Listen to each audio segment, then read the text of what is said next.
Olá pessoal, bom dia, boa tarde, boa noite a todos. Nós hoje vamos dar prosseguimento ao estudo da instrução probatória, mais precisamente da confissão como modalidade de prova. Nós estamos tratando do procedimento comum da tutela cognitiva, já vimos a teoria geral das provas, já vimos algumas provas em espécie, como a ata notarial, o depoimento pessoal. Estamos agora tratando da confissão. E no vídeo de hoje eu vou debater com os senhores a respeito de uma característica da confissão, que é a indivisibilidade. A indivisibilidade da confissão, meus amigos, está prevista no artigo 395 do CPC. Artigo 395 do CPC. E ele tem a seguinte redação, o dispositivo. Vejam lá. A confissão é, em regra, indivisível, não podendo a parte que a quiser invocar como prova aceitá-la no tópico que a beneficiar e rejeitá-la no que lhe for desfavorável. Porém, se indicar quando o confitente a ela aduzir fatos novos, capazes de constituir fundamento de defesa de direito material ou de reconvenção. Então vejam, nós temos uma regra, né, que afirma logo no início do artigo 395 que a confissão é, em regra, indivisível, significa, portanto, que não pode a parte que a quiser invocar como prova aceitá-la no tópico que beneficiar a parte e não aceitar a confissão no que for desfavorável. Da vírgula em diante, nós temos a exceção.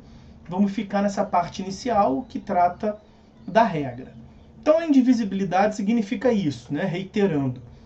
A parte, uma vez que declare algum fato, ela não pode pretender se utilizar do que lhe é favorável e não se utilizar daquilo que lhe for desfavorável. Agora, se formos levar ao pé da letra, lembrem-se o que nós vimos no vídeo anterior sobre a confissão, noções gerais sobre confissão, dentre as quais o próprio conceito de confissão, e nós vimos que confissão consiste no reconhecimento de um fato que é contrário aos interesses do confitente.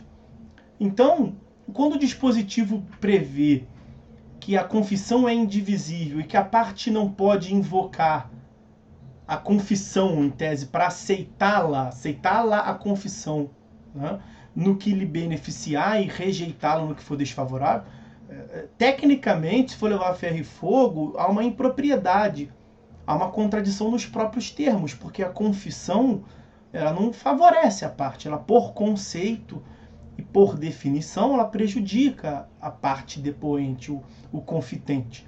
Já que entende-se por confissão o reconhecimento da veracidade de um fato que é contrário aos interesses do confitente. Então, a interpretação que se deve dar nesse artigo 395 é que o que é indivisível, na verdade, é a declaração.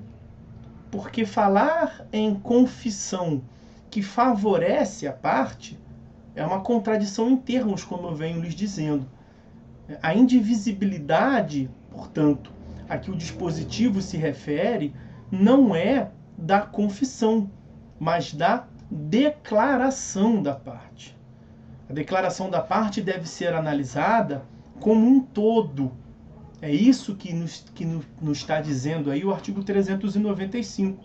Até mesmo por conta do princípio da comunhão das provas, ou do princípio da aquisição dos meios de prova, que nós vimos lá na teoria geral da prova e consta do artigo 371 do CPC. O juiz apreciará a prova constante dos autos, independentemente do sujeito que a tiver promovido, e vai indicar as razões da formação do seu convencimento. Do juiz é o livre convencimento motivado. Mas o juiz, então, ele leva em consideração as provas que constam dos autos, independente de quem a produziu. De modo que, quando a parte traz declarações que lhe são favoráveis e declarações que lhe são contrárias, ela não pode, a parte, pretender que somente seja utilizado pelo juiz não está ao alvedrio e à disposição das partes o que o juiz vai levar em consideração. Então, é isso que o 395 está dizendo. A parte não pode escolher dentre as suas declarações a que lhe beneficia e a que lhes prejudica, que é a própria confissão, ela pretender a sua não utilização. Okay? Então, o que nós temos nesse caso do 395 são declarações, algumas que beneficiam as partes, outras que prejudicam.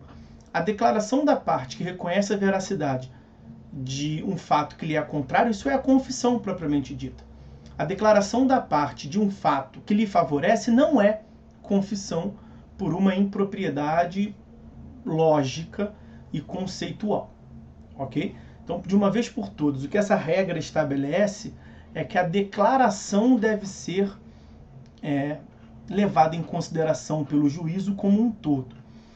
Em sede doutrinária, até nós veremos aqui as espécies de confissão. Em sede doutrinária, quem vem a sustentar a existência de uma modalidade chamada de confissão complexa, que seria justamente essa hipótese. O 395 traria uma confissão complexa. E o que seria a confissão complexa? Uma confissão de fatos contrários ao seu interesse, isso é confissão, e ao mesmo tempo confissão de fatos favoráveis ao interesse da parte. Isso é uma contradição em termos, como eu estou lhe dizendo. Isso simplesmente confissão não é. Então eu não sou adepto, não concordo com essa classificação, esse modo de se classificar, mas, pois bem, há quem venha sustentar.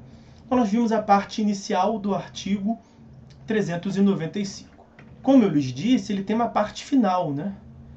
Veja, o 395 começa dizendo que a confissão é, em regra, indivisível. Nós já vimos que não é bem a confissão, né? É a declaração da parte que é indivisível. Tá. Porém, cindir-se-á, ou seja, se ela é fracionada, será cindida, quando o confitente a ela aduzir fatos novos. Fatos novos esses que sejam capazes de constituir fundamento de defesa, de direito material ou de reconvenção. Vejam, então aqui nós temos a exceção à indivisibilidade da declaração de fato. E é importante perceber, o dispositivo é expresso em afirmar estamos diante de fatos novos. Sendo fatos novos aduzidos como defesa de direito material, fundamento de defesa de direito material, o que nós teremos ali é uma defesa de mérito indireta, como nós vimos, né? Quando o réu reconhece, em tese, a existência do fato constitutivo do direito do autor, mas acrescenta outros fatos. Fatos estes, novos fatos que o réu trouxe, impeditivo, modificativo ou extintivo do direito do autor. Defesa de mérito indireta, é o réu quem traz. Ou fatos novos que sejam fundamento da reconvenção. E é o réu que uma das modalidades de resposta do réu, vai opor a reconvenção. Então, em regra, a exceção à indivisibilidade da declaração de fato, ela é formulada pelo réu.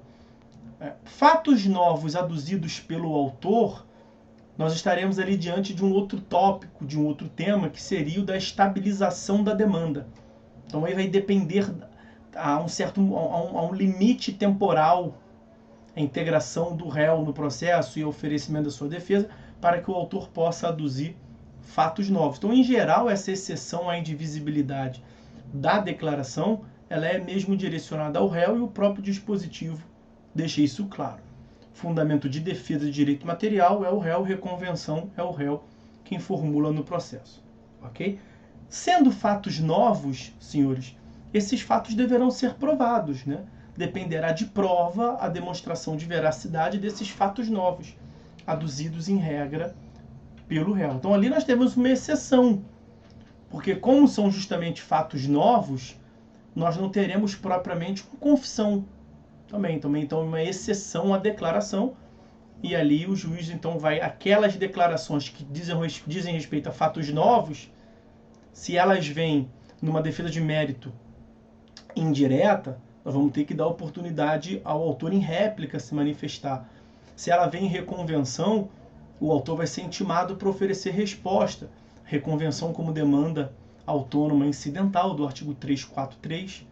Então vai ter que ouvir o autor em contraditório, a parte contrária aqui em geral vai ser o autor em contraditório, e vai ter que produzir prova sobre esses fatos que são fatos novos, como o dispositivo nos traz. Tá certo? Bom, então vamos ficando por aqui quanto a essa característica da indivisibilidade da confissão. No próximo vídeo eu vou tratar com os senhores sobre a irrevogabilidade da confissão. Senhores, é isso, vamos ficando por aqui. Um abraço a todos, fiquem com Deus e até a próxima.